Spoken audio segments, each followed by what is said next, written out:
Bueno, bienvenidas a todas y todos. Damos comienzo a la quinta sesión de conversaciones sobre el proceso constituyente, que forma parte del proceso de la Constitución de la Confianza. Este proyecto, que es la continuación de tu Constitución y nuestra Constitución, busca ser también un mecanismo de participación ciudadana cuyo objeto es ante todo recuperar la recuperación de la confianza en las instituciones por parte de la ciudadanía, especialmente las instituciones políticas. Y para esta sesión contamos con la presencia del profesor José Francisco García. El profesor García es abogado de la Pontificia Universidad Católica de Chile, magíster en Derecho Público de esa universidad y también magíster y doctor en Derecho por la Universidad de Chicago. El profesor García es profesor actualmente de la Facultad de Derecho de la Pontificia Universidad Católica en áreas de Derecho Público, especialmente en Derecho Constitucional, en derechos fundamentales y en derechos humanos. Muchas gracias por acompañarnos, profesor García, bienvenido. Muy buenas tardes, un gusto como siempre estar acá, de vuelta en mi casa. Exactamente, el profesor García participó en los proyectos Tu Constitución y Nuestra Constitución, en los consejos asesores y en las discusiones, así que le agradecemos que esté nuevamente volviendo a casa a volver a discutir la significancia, ¿no?, de los procesos constituyentes y con eso justamente es lo que quería partir, que nos cuente un poco desde su perspectiva académica cuál es la relevancia, la importancia, la trascendencia que pudiese tener una nueva constitución para Chile.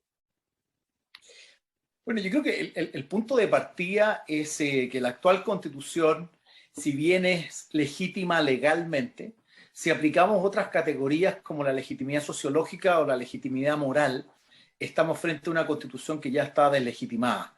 Se ha discutido mucho sobre si esta constitución alcanzó o no legitimidad de ejercicio. Luego de haber superado la controversial categoría de su ilegitimidad de origen, que la verdad es que nunca fue superada, digamos, ¿no? Pero la legitimidad de ejercicio es cierto, las mejores constituciones logran legitimarse y ser apropiadas por la ciudadanía en el tiempo, por los miles de leyes, los miles de fallos, los dictámenes de Contraloría, o sea, toda la práctica constitucional y política que se genera en torno a una constitución de origen ilegítima puede dar sentido en el tiempo a una constitución que se legitima en su ejercicio. Las elecciones, las reformas constitucionales. Pero esa legitimidad, y esto a veces se pierde de vista, esa legitimidad de ejercicio no es estática, también es dinámica. Y las sociedades van cambiando, distintos desafíos se van instalando en la sociedad, digamos, ¿no? Y van de la mano con esta legitimidad de ejercicio dinámica, ¿no? Y esta constitución junto a, uno podría decir, la democracia constitucional en su conjunto, o las instituciones principales de la democracia representativa, se vieron alcanzadas por esta dimensión dinámica. No fueron capaces de actualizarse a tiempo, no estuvieron frente a los desafíos más importantes. Esta crisis de la democracia, digámoslo también, para no ser parroquiano, digamos, no es solamente chilena, es una crisis de la democracia liberal en general. Y por lo tanto, la legitimidad de la actual constitución, si bien se mantiene en términos estrictamente legales, formales, su legitimidad sociológica y moral están seriamente cuestionadas. Y esto genera, en positivo, la oportunidad y el desafío complejo de un reemplazo constitucional en democracia, ¿no? Y Chile optó por ese camino, por un camino, como diría la presidenta Bachelet, democrático y participativo, pero principalmente institucional. Tuve la suerte de participar en la comisión técnica que redactó el anteproyecto de la ley 21.200, que habilita el proceso constituyente, y la dimensión institucional me parece que es uno de los elementos interesantes, pero desafiante también, la idea lo estamos viendo hoy día la convención en el día a día, en su vida cotidiana. Es una convención constitucional que no es una asamblea constituyente soberana y limitada, está arreglada por esta naturaleza híbrida, ¿no? De que es en parte una asamblea constituyente que ejerce poder constituyente originario, pero en parte también está arreglada y sometida al derecho. Se parece mucho, y con esto termino, a lo que en el derecho comparado llamamos revisión total o reemplazo constitucional. varias constituciones afuera, España, Austria, Suiza, entre nosotros podríamos mencionar quizás a Argentina o Colombia, tienen este mecanismo especial, digamos, ¿no? Que lo hace ser un mecanismo mixto, híbrido, que está equidistante entre una asamblea constituyente soberana y limitada, que es el camino típicamente latinoamericano, y como erróneamente se ha precisado en nuestro medio, un poder constituyente derivado, un poder constituido.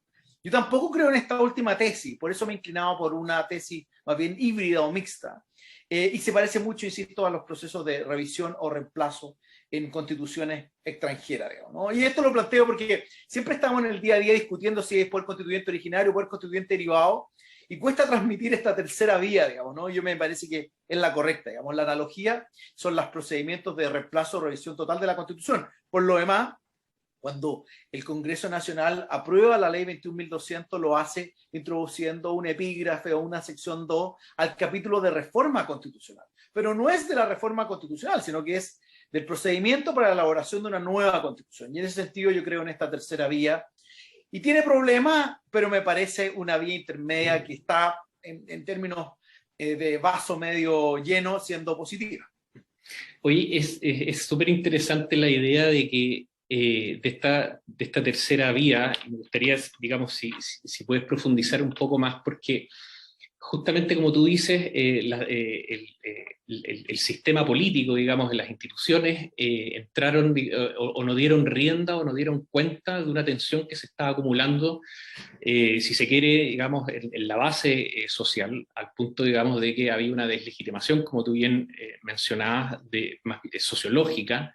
Al mismo tiempo, dijiste, y este es un proceso o es un fenómeno más bien global, las democracias liberales o las instituciones liberales también están en cierta tensión como con lo que está sucediendo, digamos, en las bases sociales. Entonces, el proceso constitucional chileno tiene un poco que jugar en ese tenue equilibrio entre mostrar de que esto no es un proceso absolutamente reglado y dependiente de las instituciones, casi retóricamente, porque de otro modo entraría, digamos, en una deslegitimación como un poco mayor, se le miraría con desconfianza, pero si uno ve los hechos, lo que está sucediendo es, por decirlo, llevar a cabo un capítulo específico de la Constitución, la reforma en la Constitución, absolutamente arreglado, con un presupuesto público aprobado por un Congreso absolutamente, digamos, institucionalizado. Entonces, está esta tenue, digamos, como equilibrio entre decir un poco de que no estamos tan determinados por los poderes constituidos, pero al mismo tiempo en los hechos es eso.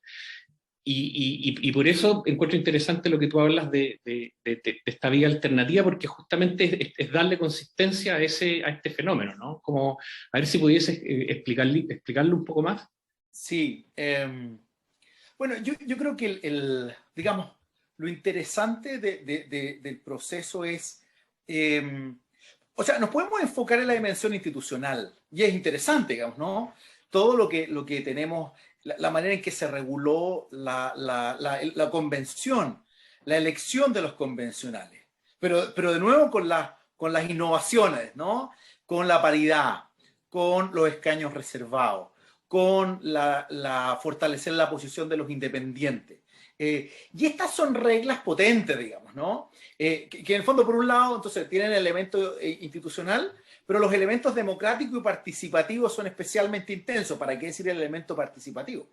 La participación ciudadana, claro, están estos grandes momentos de la elección, pero también hay momentos de participación, de vinculación. Y hay desafíos también con la dimensión bidireccional, no solamente la participación incidente, sino que la bidireccionalidad, que es el desafío que tiene la Convención de recoger las propuestas y la participación ciudadana, pero darle, encauzarla de una manera en que se hace cargo, o sea, es responsiva frente a esa participación y sin que le conteste a cada una de las personas, pero sí que existe un mecanismo en que por lo menos se pueda transmitir a las personas que sus distintas propuestas o intuiciones o o recomendaciones fueron conducidas en algún sentido, poder hacer un correo de vuelta, algo muy simple, un WhatsApp, digamos, ¿no? Las nuevas tecnologías están, ustedes han trabajado mucho este tema, las nuevas tecnologías están al servicio de esa bidireccionalidad.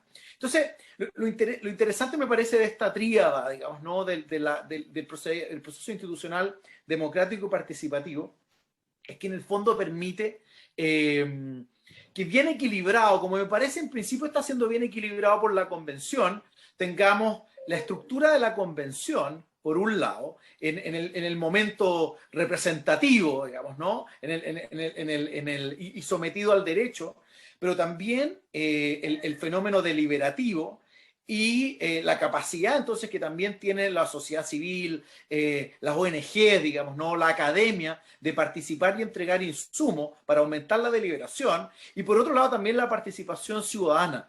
Entonces esta tríada de institución, participación, democracia, también en la convención se expresa como representación, deliberación y participación, digamos, ¿no? Entonces, ¿cómo equilibramos virtuosamente estos componentes? Y bueno, hay teóricos que nos han dado buenas manos en esto, digamos, ¿no? Elster, Habermas, digamos, ¿no?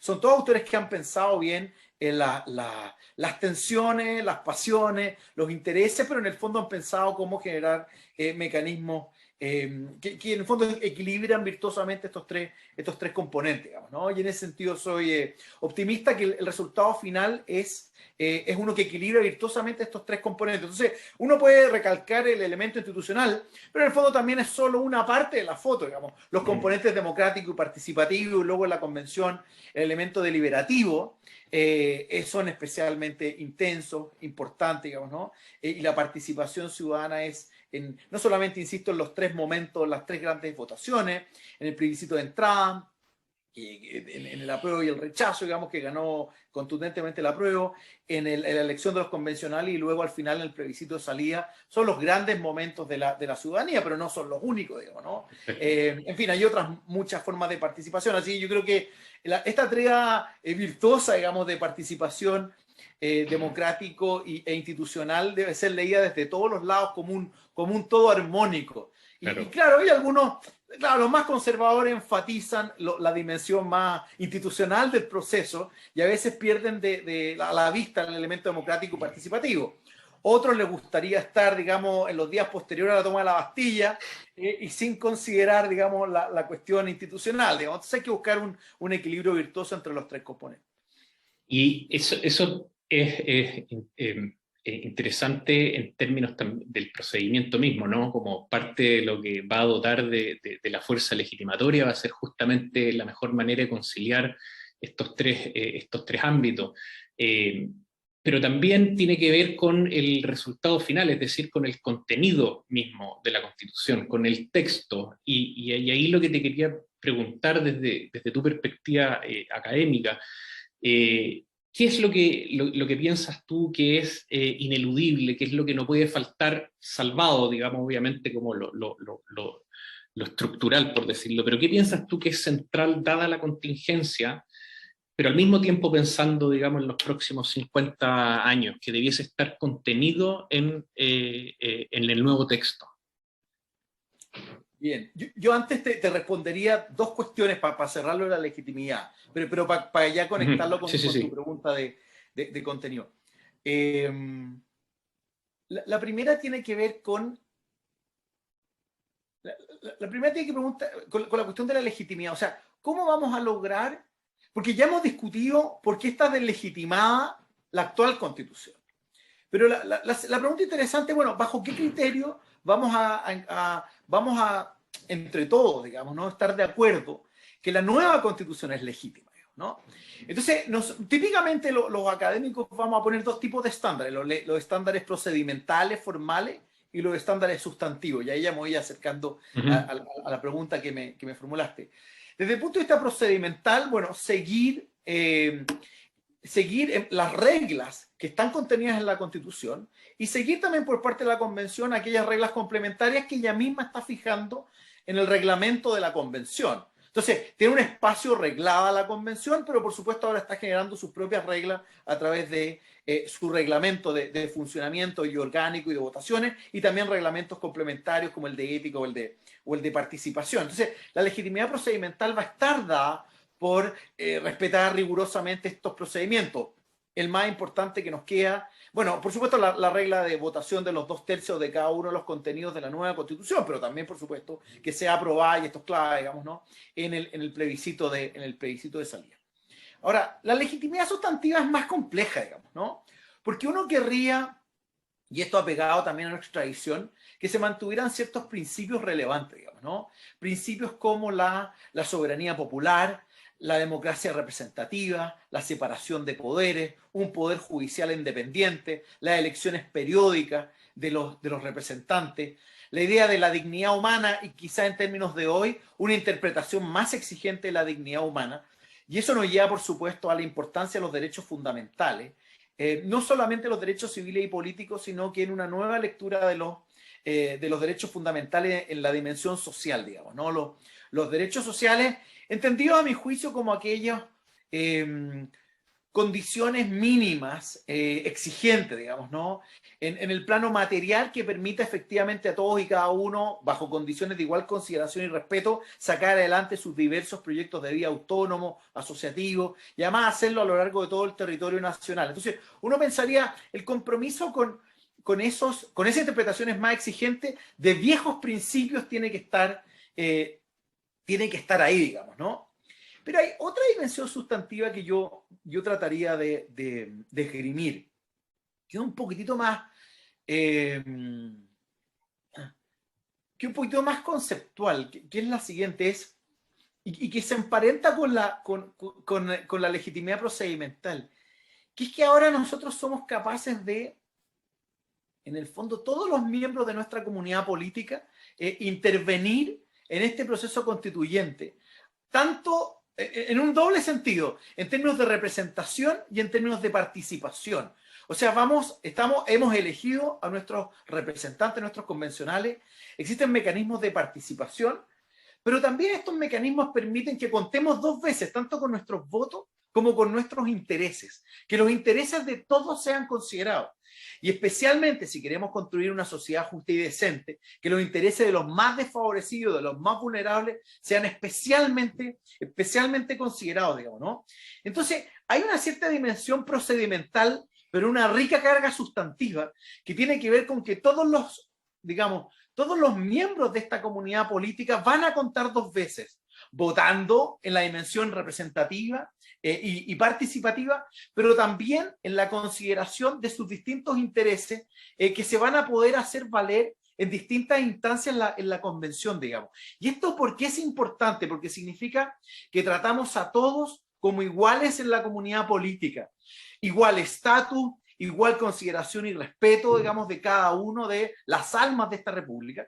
Y esto me parece importante también porque en el fondo va a contestar uno de los desafíos importantes, por ejemplo, el de la plurinacionalidad, ¿no? O sea, los pueblos indígenas, en el fondo, los pueblos originarios, también en el fondo son parte de este proceso y van a formar parte de esta conversación entre iguales, digamos, ¿no? Al interior de esta comunidad política. Y por lo tanto, como esperamos todos, de lograrse estas distintas dimensiones, de que contamos todos dos veces en representación y participación, pero se cuentan los intereses de todos, especialmente los más desaventajados, estamos ante las típicas tesis de pertenencia o de membresía a la comunidad política, ¿no? Y cuando uno dice, bueno, ¿cuál es el fundamento de la obligación política? ¿Cuáles son las razones por las cuales todas las chilenas, los chilenos, los miembros de este pacto político, incluyendo a sus comunidades indígenas, se sienten parte del nuevo pacto político? Es porque se han cumplido estas condiciones, digamos, ¿no? Y claro, uno podría decir que son procedimentales, pero son sustantivas, digamos, ¿no? Entonces es verdad que uno quiere una serie de principios, muchos de ellos hondamente arraigados, y claro, que han evolucionado en el tiempo sofisticándose, digamos, ¿no? Como el principio de soberanía popular, que entre nosotros, claro, en términos del sufragio universal, recién es un fenómeno de los 50, digamos, ¿no? Siempre decimos que nuestra vieja y querida democracia colapsa al 73, pero nos acordamos menos que realmente un esquema de sufragio universal lo tuvimos no mucho más de 20 años antes del quiebre del 73, digamos, en forma. Digamos. Entonces, muchos de los principios que yo mencionaba sustantivos lo hemos tenido en nuestra tradición, pero han ido evolucionando y robusteciéndose. Y siempre democratizando nuestras instituciones políticas. Eso es bien importante, digamos, ¿no? Una evolución democratizadora.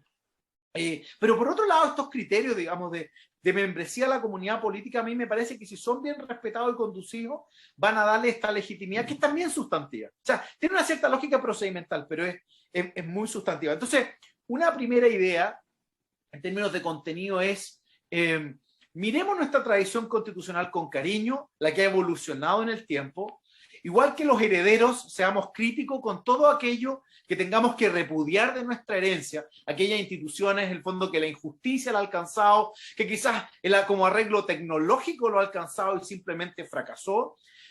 A mí me parece que el régimen político es un ejemplo de ello, la forma jurídica de Estado, el Estado unitario, descentralizado, ha fracasado completamente, al menos en la versión que hemos tenido ahora.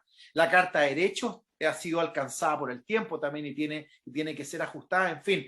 Pero en el fondo tenemos que mirar con cariño el pasado, no de manera crítica, sino que muy crítico, ser herederos críticos de lo que hemos heredado.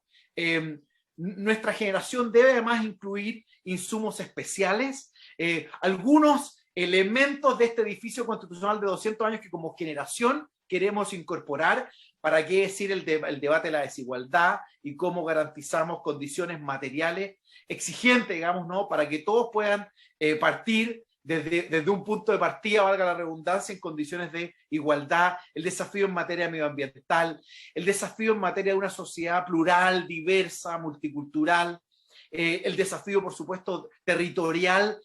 Todas las almas tienen que ser capaces de desarrollar sus proyectos de vida, no importando dónde se encuentren en nuestro país. O sea, todos estos desafíos son desafíos que nuestra generación tiene que agregar a un edificio constitucional que ya tiene más de 200 años. Y sobre el futuro, y aquí termino, y sobre el futuro yo sería más bien cauto, muy sobrio. Es verdad que las constituciones son pactos intergeneracionales entre los vivos, los muertos y los que están por venir.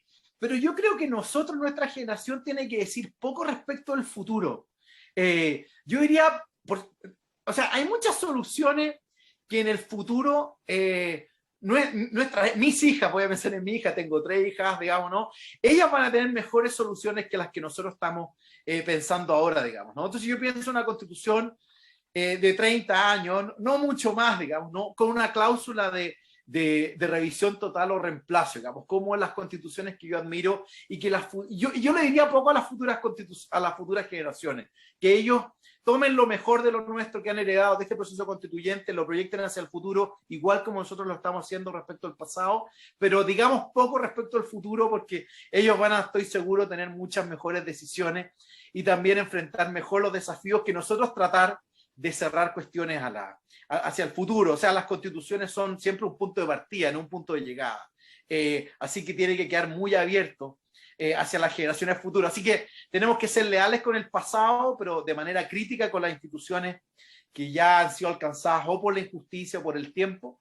Y diría poco y sería muy sobrio respecto del futuro, digamos, ¿no? Yo no comparto esta idea de que tengamos constituciones por 100 años. No soy partidario de esa idea. Sí.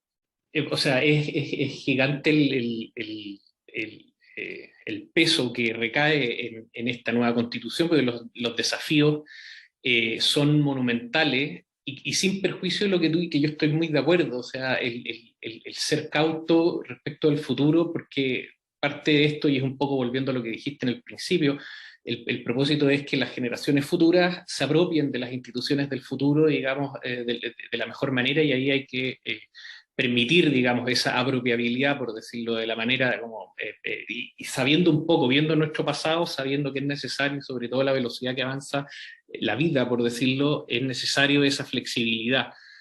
Sin embargo, tú mencionaste varios problemas que son temporalmente, digamos, tienen horizontes temporales especialmente amplios, ¿no? El problema medioambiental, el calentamiento global, es un problema de los próximos 50, 100 años. La desigualdad es un problema, por decirlo, que se puede solucionar en menos tiempo que 100 años, esperemos, pero que es una amenaza como permanente a la democracia per se, digamos.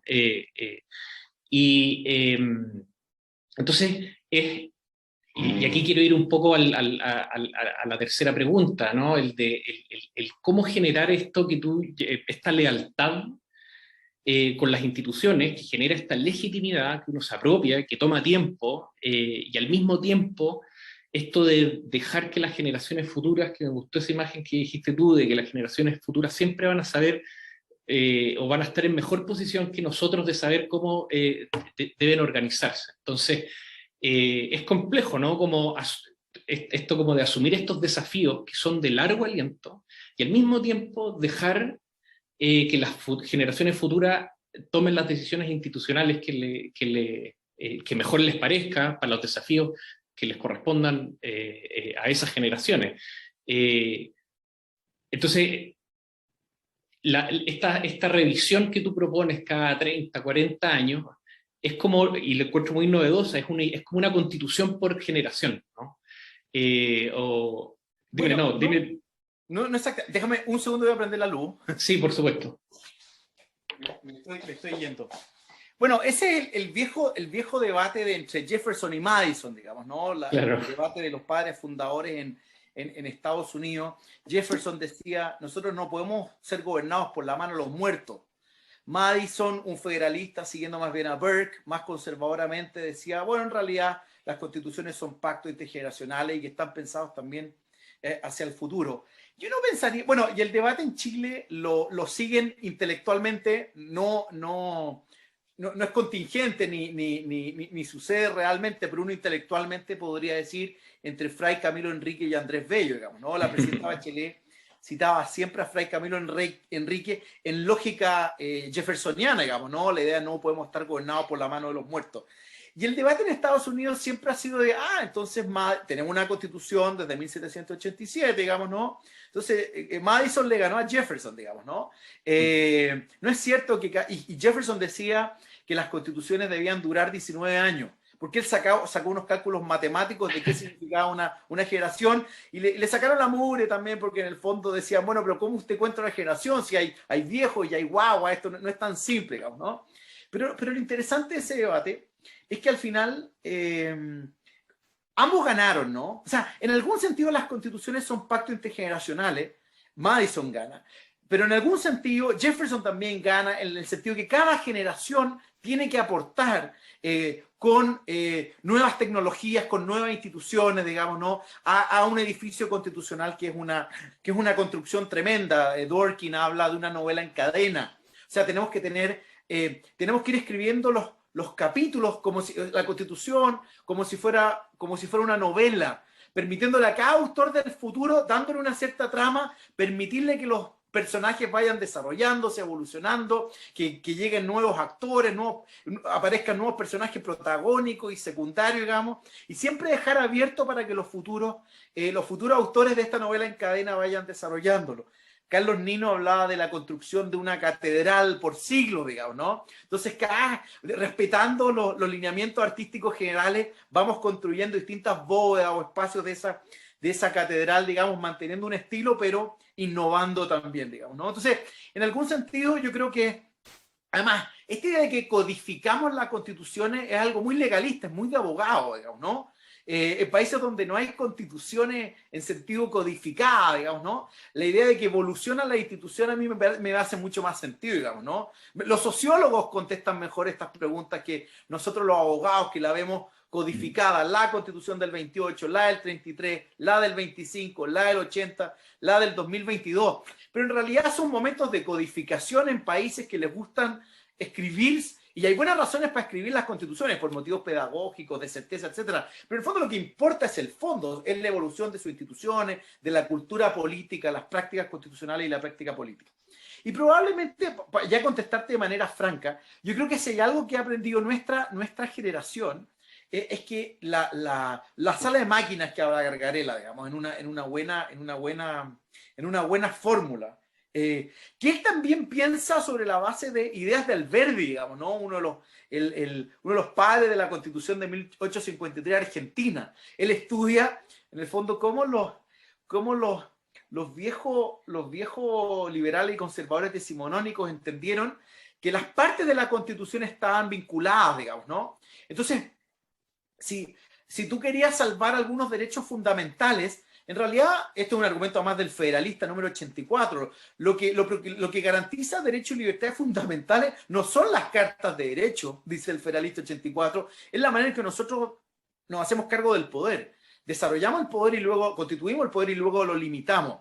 Entonces Carcarela, siguiendo a la idea del Verdi, él dice, bueno, lo que hacían los liberales, los conservadores decimonónicos era para proteger la libertad económica, los derechos económicos, el derecho de propiedad. En realidad lo que hacían era meterle mano a la sala de máquinas, ¿no? A la distribución del poder, limitar mucho la participación ciudadana y tener una política elitista o aristocrática, digamos, ¿no? Bueno, hay algo de eso que todavía pervive, digamos, ¿no? En el sentido en que al final buena parte de la discusión constitucional está centrada en la sala de máquinas, más allá de que discutamos por razones importantes la Carta de Derecho, el debate hoy día de la plurinacionalidad, la Carta Medioambiental, todo eso está bien, pero mi temor es que esos debates nos saquen del foco central, que es meternos en la sala de máquinas, digamos, y revisar la estructura del poder, porque yo creo que a la base de eso está buena parte de la manera en que vamos a enfrentar como comunidad política los desafíos, bueno, propiamente políticos, o sea, ¿cómo legitimamos el concepto de política, el concepto de lo político, el concepto de representación? ¿Cómo reforzamos a través de los mecanismos de democracia directa la democracia representativa, pero también los principales problemas sociales, económicos, medioambientales y culturales de nuestra época? Y ahí es donde nos topamos con el centro del problema, con el quid del asunto, que es un régimen político al que el tiempo lo ha alcanzado, esta idea de pretender de fondo, de tener el gobierno de una sola persona y que el gobierno de una sola persona, bajo el esquema presidencial, hiperpresidencialismo como tenemos en nuestro país, es capaz de hacerse cargo de este conjunto de problemáticas sociales, económicas, medioambientales, por un lado, y que luego la distribución territorial del poder que tenemos sea eficaz, digamos, ¿no? Y sea capaz de generar condiciones de igual consideración y respeto a los distintos proyectos de vía a lo largo del territorio nacional, junto, insisto, con cómo fortalecemos la democracia representativa, con instituciones de democracia directa. Aquí estamos de lleno en la sala de máquinas, digamos, ¿no? Yo diría que hay cierto no, en realidad no hay nada de consenso, porque aquí hay posiciones los más conservadores en esto, como siempre, son la UDI y el Partido Comunista, digamos, que no han dicho que son presidencialistas acérrimos y no se van a salir de esa posición. Pero hay en el fondo también, me parece, otras posiciones transversales que buscan parlamentarizar más este tipo de decisiones, ir hacia un modelo de Estado regional, ir en tercer lugar hacia mecanismos de democracia directa más intensa. Pero yo creo que, en el fondo, los principales desafíos que nos jugamos en materia económica, social, cultural, medioambiental y político se juega más bien en cómo enfrentamos la sala de máquinas, la parte orgánica de la Constitución, y no como aisladamente o separadamente vamos viendo esos otros desafíos, que son importantes, digamos, ¿no? Pero yo creo que en eso los decimonónicos tenían razón, están cruzados esos debates.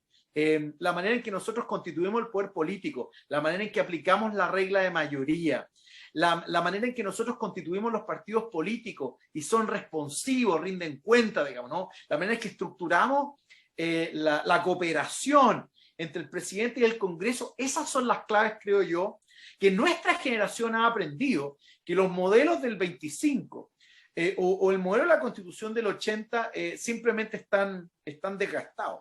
Yo no quiero caer acá en un debate, digamos, de reivindicar la historiografía liberal sobre la historiografía conservadora y yo creer que Julio Geise o Sofía Correa tienen una mejor interpretación que la que tienen Encina o Alberto Edwards, digamos, ¿no?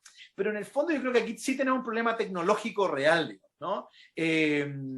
Y con esto termino.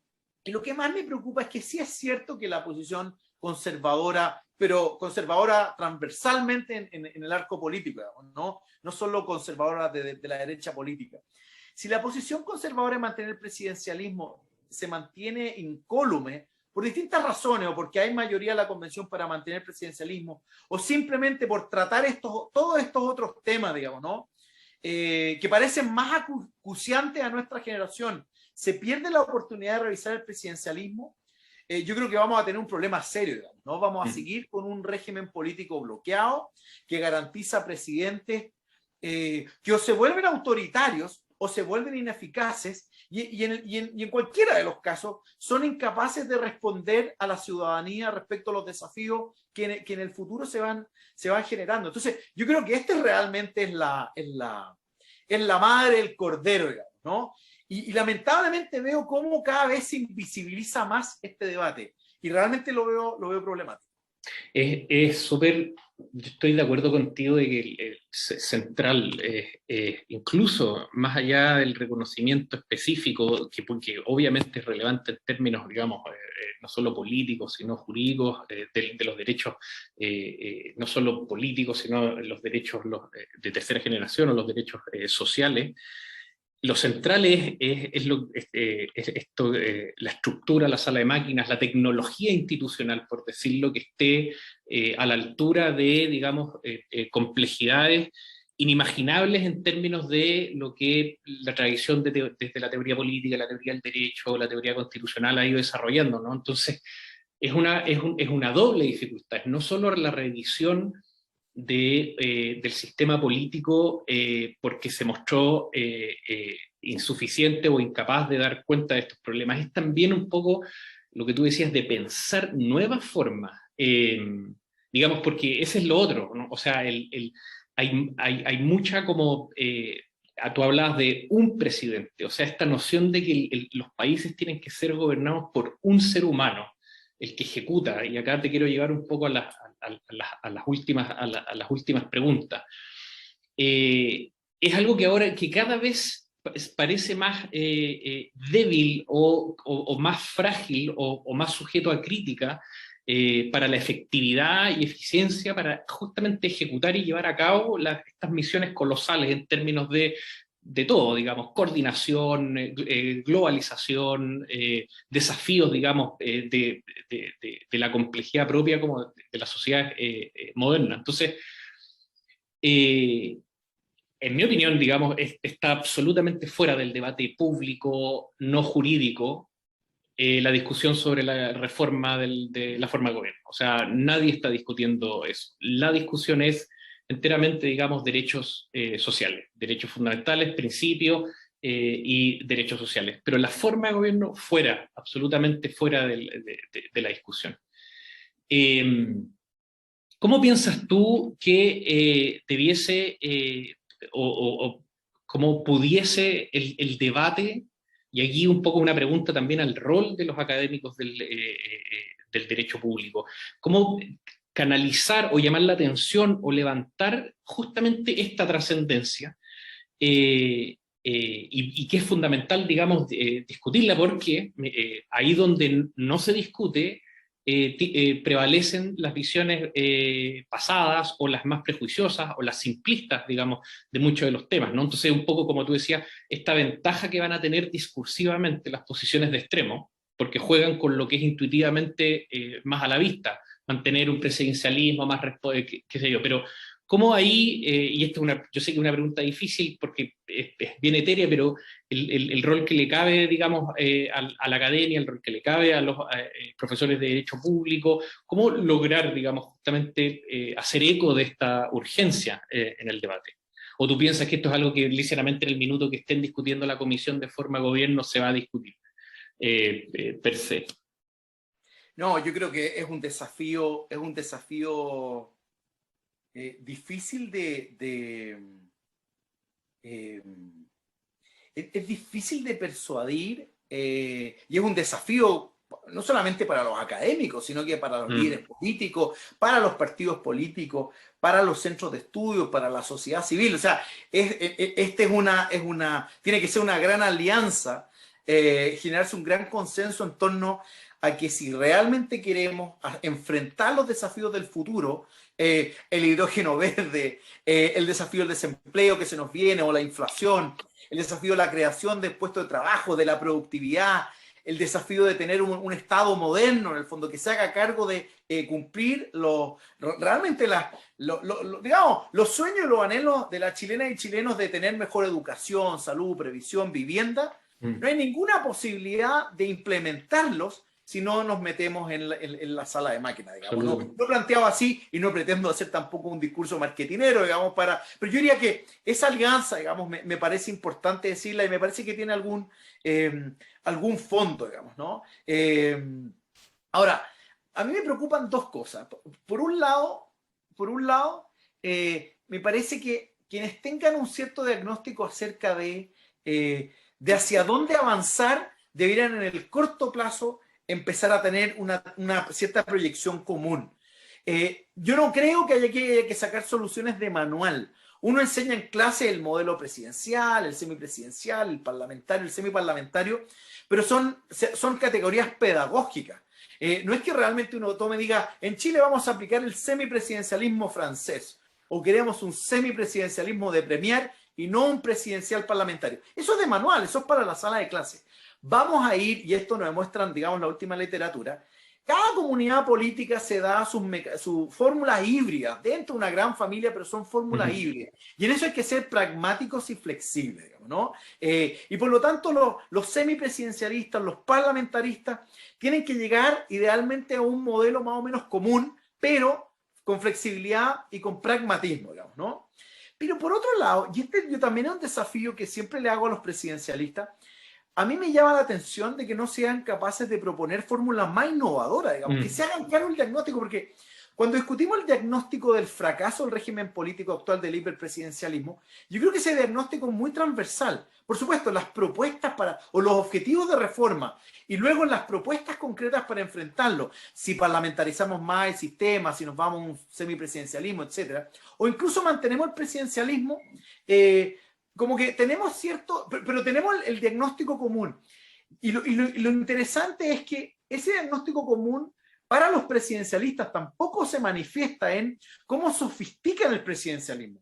Es muy raro escuchar a académicos o a centros de estudio o a líderes políticos pensando en presidencialismos de coalición, digamos, ¿no? O pensando, por ejemplo, en figuras como el vicepresidente de la República o en el Consejo de Ministros, o en la manera en que, por ejemplo, se utilizan los mecanismos legislativos para sostener coaliciones que den gobernabilidad, que sostengan la función ejecutiva con mayor eficacia. Entonces, yo veo que hay, por un lado, demasiados proyectos aislados de semipresidencialistas o parlamentaristas, modelos de reemplazo, digamos, ¿no?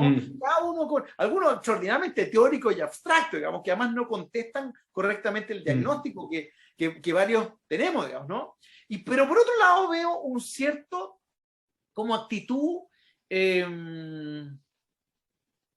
franciscana, digamos, ¿no? Digamos, poco robusta de los presidencialismos, de hacerle un upgrade tecnológico necesario al presidencialismo. Y es curioso que hay varios países en la región que han intentado sofisticar su presidencialismo, digamos, ¿no? Entonces, en ese sentido, yo veo que el debate también es muy pobre. O sea, en lo académico tenemos dispersión de modelos alternativos por un lado y tenemos presidencialistas, que todavía son muchos en el debate público, están muy presentes en la convención, están representados por ambos polos conservadores, digamos, ¿no? Y veo que ahí tampoco los presidencialistas han sofisticado el discurso. Eso por un lado. Y por otro lado me preocupa mucho que efectivamente discutamos estos grandes desafíos generacionales. Tengamos un capítulo entero, diría yo. Creo que el presidente Lagos lo planteó así y yo lo comparto. Un capítulo entero con la Carta Medioambiental, por ejemplo. Y basta mirar la Constitución de Suiza, del 99, y ahí hay un gran ejemplo, la Carta Medioambiental francesa, por ejemplo, ¿no? de mediados del 2000. Son todos buenos ejemplos que podemos seguir. De hecho, la mayoría o muchas reformas constitucionales de los últimos años han tenido en la dimensión medioambiental siempre un cambio, digamos, ¿no? Eso es una constante. Es bien interesante ese fenómeno y Chile va a ser también parte de esa dimensión, en una nueva constitución. Pero aunque no hubiéramos tenido una nueva constitución, y nos hubiéramos quedado con la constitución vigente, igual tendríamos que tener una nueva carta medioambiental, o sea, es una tendencia hacia un compromiso con el desarrollo sustentable, con el cambio climático, etcétera, especialmente en la posición expectante en la que está Chile en esta materia, digamos, ¿no? Que tiene además una cantidad de recursos y energía limpia para dar soluciones, en el fondo, no puros problemas, sino que pensar las soluciones del futuro. Así que aquí tenemos un doble compromiso. Tenemos la cuestión del multiculturalismo, la cuestión de la equidad de género, cómo interpretamos de manera más exigente la dignidad humana, la igual consideración y respeto por los distintos proyectos de vida, especialmente en sociedades plurales y diversas. Todo eso está bien, la plurinacionalidad, digamos, todo eso está bien. Pero también me doy cuenta que hay algunos sectores que piensan que la sala de máquinas está bien que se quede así, digamos, ¿no? De manera conservadora. Y son incluso sectores progresistas que en el fondo están como ralentizando el debate. ¿Por qué? Y esto yo lo quiero advertir. Porque la verdad es que simpatizan, digámoslo derechamente, simpatizan con un modelo de lo que se llama hoy día nuevo constitucionalismo latinoamericano, democracias radicales, constitucionalismo transformador, que descansa en la idea de tener, por supuesto, todas estas dimensiones de reconocimiento, de políticas de identidad, pero también desafíos, digamos, del multiculturalismo, digamos, y los nuevos desafíos del siglo XXI, pero acompañados de una presidencia fuerte, sí, de un Estado unitario. ¿Por qué? Porque bajo la vieja tesis, digamos, de profesores como Viciano y Martínez, en el fondo, ¿no?, los grandes intelectuales del nuevo constitucionalismo latinoamericano, la única manera, en el fondo, de hacer transformaciones sociales radicales, profundas, es concentrando todos los poderes públicos en la figura del presidente, acompañado de una democracia plebiscitaria, y disminuyendo la independencia de los jueces, con cortes constitucionales que también están cooptadas, y con un Congreso que yo bypaseo por la vía de los plebiscitos, digamos, ¿no? O de los referéndums, con la capacidad en fondo, de poder en el fondo enfrentarme de mejor forma a aquellas fuerzas de la sociedad civil que quieren, o la élite que quiere frenar este cambio. Pero esa mezcla, digamos, ¿no?, es básicamente, y ya lo sabemos, es la ecuación perfecta para el autoritarismo. Entonces, lo que a mí me preocupa, y esto es lo que planteó Gargarella hace tantos años, esta su crítica desde la izquierda a la izquierda, digamos, que yo me tomaría muy en serio, es cuidado con perpetuar la sala de máquinas que se ha heredado de gobiernos conservadores y autoritarios, por así decirlo, mantener la carta de navegación de Pinochet, pero acompañada de estos otros elementos, digamos, de derechos sociales, judicializados, y los nuevos desafíos, pero no metiéndole máquina a la sala del poder. Entonces, a mí me preocupa mucho que algunos vayan diciendo, oiga, no, dejemos esto para el final del debate de la sala de máquinas, pero en realidad el default de esta posición es que vamos a terminar en un clásico constitucionalismo autoritario, digamos, ¿no? Con una presidencia muy fuerte, pero por supuesto con una carta generosa en derecho, digamos, ¿no? Y con un Estado plurinacional, etcétera. Yo diría que esa es una muy mala combinación, digamos, ¿no? Y curiosamente, esto parece en el fondo ser un camino que los conservadores comparten, tanto conservadores en la UDI como conservadores, digamos, en el Partido Comunista. Por razones diferentes, están llegando al mismo resultado, digamos, ¿no? Entonces yo veo que hay algunos que se quedan en una posición cómoda, viendo cómo el debate de la sala de máquinas no entra en escena, porque en realidad el resultado final les gusta, digamos, ¿no? Es lo que han visto en experiencias latinoamericanas, pero que lamentablemente han terminado contra los objetivos y los principios, digamos, que defiende el constitucionalismo. Oye, no, yo lo encuentro muy pertinente y bueno, y es una preocupación central, como tú dijiste. De hecho, es muy llamativo la ausencia de debate sobre este tema. Debate, Oye, digamos, perdona, público. perdona. No, dale. Para provocar un poco más, yo, digamos, ¿no?, que soy alguien más bien del mundo liberal, de la centro derecha, en este debate encuentro grandes aliados en el mundo del Frente Amplio, que tenemos un diagnóstico común, objetivos de reforma muy similares respecto a la sala de máquinas y hacia dónde avanzar, digamos, ¿no? Pero luego viene la economía política de las elecciones, digamos, ¿no? Es que eso, claro. A mí me gustaría que mis amigos y mis amigas del Frente Amplio, digamos, ¿no?, mantengan sus convicciones, porque ante la esperanza cierta, digamos, ¿no?, de alcanzar el poder y conducir el próximo ciclo político, quieran tener el mismo presidencialismo, el mismo presidencialismo que se suele además imputar al presidente Elwin, que escuchaba al grupo de los 24, del cual formaba parte en los 80, digamos, ¿no?, y examinaba críticamente el modelo presidencial de Pinochet, al que llamaban cesarismo presidencial, Y cuando llegó la hora del cambio hacia fórmulas semipresidenciales o parlamentarias, aunque quizás por mejores razones en esa época, porque había que llevar adelante la transición y enfrentar a Pinochet, que por supuesto seguía intentando gobernar, digamos, ¿no? Está bien, quizás diluir las fuerzas presidenciales en su oportunidad se estimó un poco prudente, pero hoy día que no tenemos una dictadura al frente, yo me temo que esta cuestión de economía política haga flaquear a la fuerza progresista, digamos, ¿no? En el sentido de dispersar el poder y entrarle a la sala de máquinas. Sería muy triste, creo yo, que este discurso que compartimos, digamos, sectores moderados, liberales, pero también progresistas, de tener un esquema alternativo al régimen presidencial, no flaquee por razones de economía política y porque hay un sector político que ve en el fondo más bien que el próximo ciclo político podría estar cómodamente con un presidencialismo muy fuerte, digamos, ¿no? El de pinochetista, pero ¿qué importa, digamos, no? ¿Qué importa?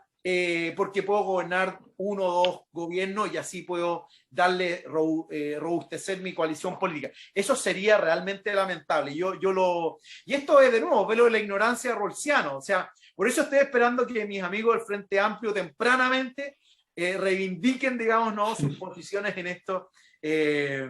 Descentralizadoras del poder territorial, pero también del verticalismo presidencial.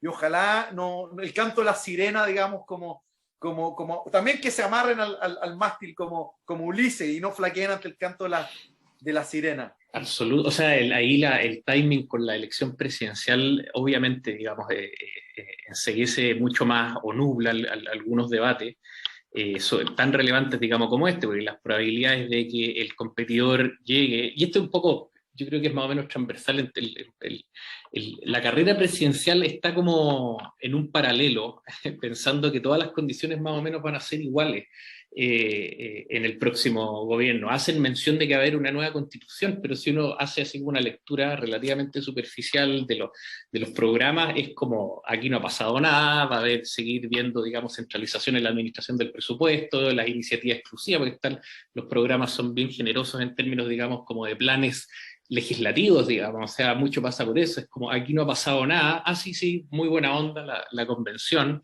derechos sociales, etcétera, pero nadie, digamos, se pone en la posición de que la convención pudiese decir, la nueva constitución, la administración presupuestaria va a tener ciertos contrapesos con el Congreso, ya no va a haber iniciativa exclusiva en infinidad de materias, en fin, digamos, todo el tipo de cuestiones que hacías mención tú No, yo estoy de acuerdo contigo porque a mí, pero es un gran punto que tú haces, porque en el fondo yo tengo el mismo diagnóstico, la autocomprensión de los candidatos presidenciales y de la candidata Yarna Proboste, en el fondo, es que aquí continuamos en la misma línea, ¿no?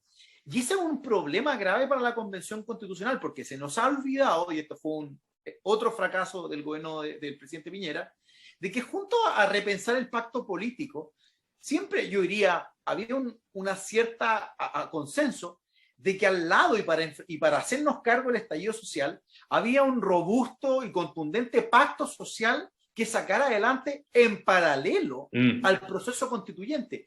Y ante esa falta de acuerdo y de liderazgo, en lo que estamos terminando es que todo el pacto social y el pacto político lo estamos llevando completamente a la Convención Constitucional y le estamos poniendo tremenda presión. Entonces, claro, ¿cómo le vamos a echar la culpa pues a la Convención que no tenga tiempo de pensar en meterle mano a la sala de máquina en los términos que hemos conversado, si en realidad el sistema político no parece todavía, y a la luz de los programas presidenciales, tomar en cuenta que su único y principal rol, o dos roles para el próximo presidente o presidenta electa es hacerse, digamos, ser leal con el trabajo de la convención y apoyarlo, implementar la nueva constitución, incluyendo el caso que el presidente se le acote su periodo, que está perfectamente dentro de las posibilidades y dentro de las autorizaciones que el artículo 138 le entrega a la convención. Y en segundo lugar, y eso ya es una tremenda obra, digamos, ¿no?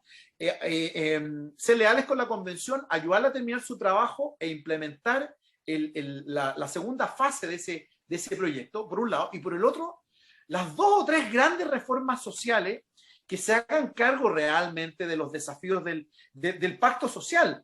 Pero los candidatos presidenciales tienen una autocomprensión de aquí los negocios siguen como siempre, digamos, ¿no?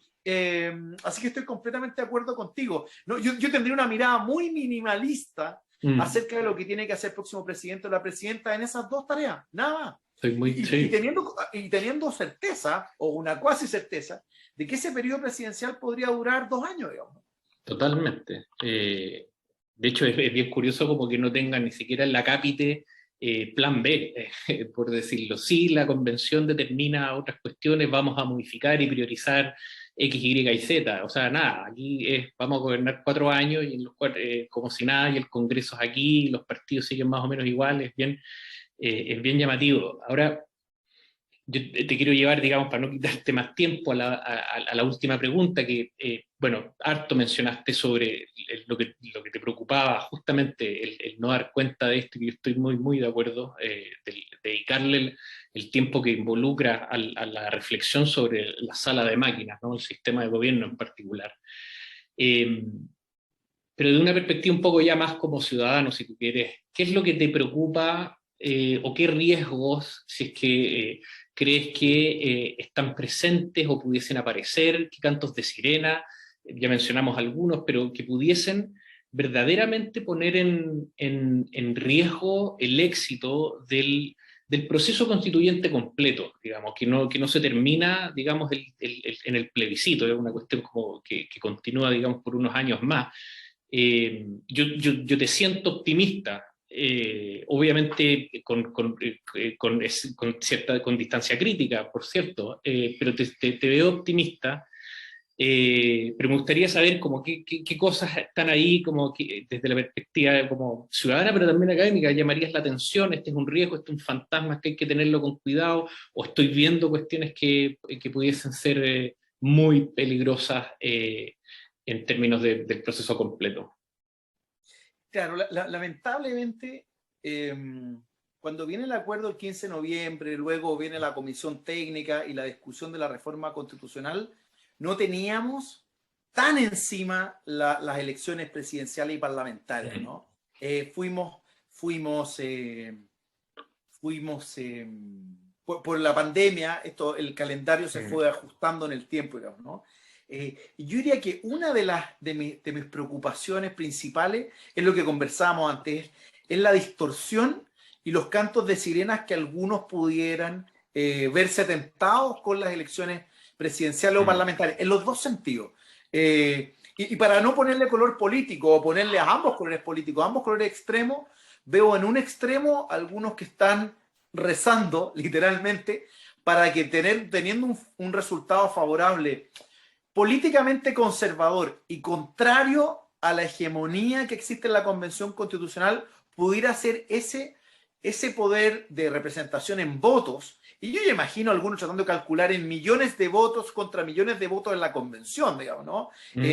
Para tratar de contrarrestar el mandato de la Convención y tratar de hacer todavía más difícil, más ilegítimo, digamos, o tratar de seguir una cierta campaña del terror contra el mandato y el sentido de la Convención desde el flanco conservador, esa interpretación de los resultados de la elección presidencial y parlamentaria, y por otro lado, y en el fondo, y tratar de preconfigurar, o como decimos los abogados, preconstituir prueba para rechazar el plebiscito de salida, tratar de ir todavía generando o poniendo en el camino Miguelitos, digamos, ¿no? Un buen chileno, a la Convención Constitucional. Pero por otro lado, también veo en otro sector, en el extremo izquierdo, digamos, ¿no? La tentación de también ver si se alcanzan ciertas mayorías en el Parlamento y por supuesto, teniendo el poder presidencial para, al revés, amplificar la hegemonía de la Convención con ánimo de cambiar las reglas, digamos, ¿no? Yo creo que ambos efectos, digamos, un triunfo conservador y un triunfo, digamos, de la izquierda, en esta lógica, digamos, ¿no? Serían muy malas noticias para la Convención, digamos, ¿no? Ahora, yo hoy día en general soy optimista, también lo que está pasando me permite, claro, de manera crítica, como decís tú, digamos, pero con cierta confianza lúcida, digamos, y sobria en la Convención, de que se está, creo yo, armando un camino hacia los 2/3. Y esa foto es una foto plural. Es una foto plural. Incluso es una foto en la que los propios extremos parecieran estar empezando a salirse. Ojalá no sea así. Es muy probable que ojalá esa foto plural de luego invite a los extremos a sumarse también. Eso sería una gran noticia, pero yo creo que los extremos hoy día están demasiado tensionados, esperando, digamos, de manera muy oportunista los resultados de las elecciones presidenciales y parlamentarias. Lamentablemente se nos cruzaron en el camino y está generando estos efectos que estamos viendo. Cantos de sirenas por lado y lado, digamos, ¿no? Pero, a pesar de esto, sigo viendo, yo diría, un partido de los 2/3, un partido de los 2/3 transversal. Por supuesto, no es unívoco, no un movimiento unívoco ni pétreo, digamos, ¿no? Pero veo intuiciones, veo lealtades que se van construyendo, confianza en construir un camino razonablemente, digamos, de 2/3 y una foto que hoy me gusta, digamos, una foto plural que tiene una probabilidad de darse, digamos. No lo querría decir si en media o alta, pero una cierta probabilidad. Así que yo en ese sentido estoy optimista de manera sobria, pero absolutamente. Claro, ahí la regla de 2/3 funciona como fuerza gravitacional, ¿no? Un poco como va la regla de 2/3 y esta necesidad que se hace cada vez más imperiosa de la efectividad, o sea, de terminar un texto, de acordar, porque se tienen que poner a discutir. Ya estamos, digamos, a mediados de septiembre y todavía no empieza la discusión y uno entiende el porqué. Siendo, digamos, abogado, uno entiende un poco como las complejidades, pero los temas más complejos aún están por venir, por decirlo. O sea, sabíamos que la regla de los tercios iba a ser polemizada, pero entrar a discutir todos los otros temas de diseño constitucional va a ser una cuestión extremadamente compleja y entonces yo también tengo la impresión de que esta premura, el darse cuenta de que no queda tanto tiempo tampoco y que los temas son complejos, empieza a generar un cierto como pragmatismo en el sentido de que lo relevante acá es hacer un buen texto y mostrarlo, porque lo relevante es el proceso constituyente, por decirlo, y que hay que cuidarlo, y está toda esta retórica un poco de cuidemos la convención, etcétera, porque no somos, ni siquiera nuestras ideas en particular es lo más relevante, lo relevante es el proceso en sí mismo, y yo siento que está como ganando como mucha más potencia ese mensaje, lo encuentro como positivo y muy en la línea, digamos, con lo que tú estás diciendo. Yo te quiero agradecer, José Francisco, muchas gracias por esta conversación, muy lúcida, muy entretenida y nada, invitar a la gente que revise este video y a seguir, digamos, las opiniones del profesor García en el debate público, que son, por cierto, extremadamente valiosos. Muchas gracias.